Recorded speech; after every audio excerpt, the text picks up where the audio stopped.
ogni giorno che passa si acquista consapevolezza rispetto ad una certa situazione.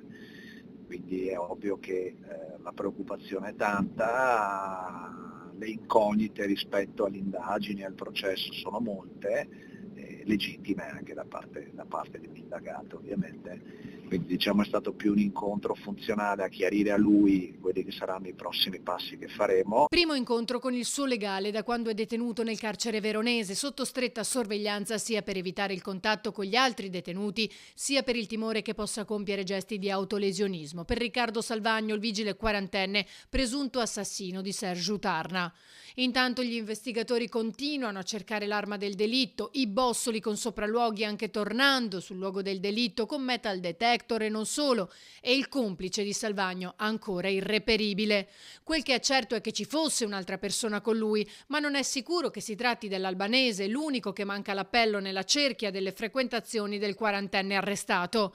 A chi ha cercato di contattarlo non risponde, ma aveva mandato un messaggio scrivendo: «Sto andando in Albania, sarò via per un po', non cercatemi». E poi la fuga oltre confine, compatibile con le registrazioni del Targa System di Gorizia. Alle 7:41 del 31 dicembre, 5 ore dopo l'omicidio, inquadra l'auto del vigile, passaggio che si suppone possa essere servito a scaricare il complice alla frontiera.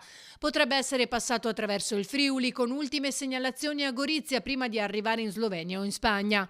Ma la ricerca degli investigatori è a 360 gradi. Molti ancora, evidenzia il legale di Salvagno, i punti da chiarire. Lui ha un ricordo assolutamente vago delle fasi di alcuni momenti della vicenda, tra cui quella che poi ha portato alla morte di questa povera ragazza. Ribadisco, l'indagato non ha mai, sottolineo, mai detto di aver esploso un colpo d'arma da fuoco,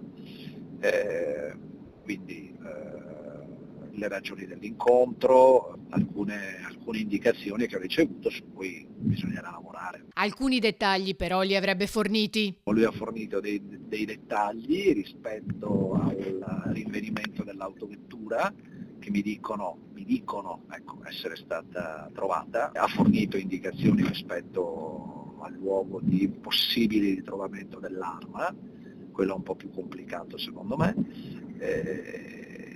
Dopodiché rispetto alla persona o ad altre persone coinvolte, su quello, come ho già detto, preferisco non dare nessun tipo di indicazione. Intanto si cerca il video hot che riprenderebbe Salvagno con un trans possibile movente ma di cui non ci sarebbe traccia nei 2 cellulari della vittima.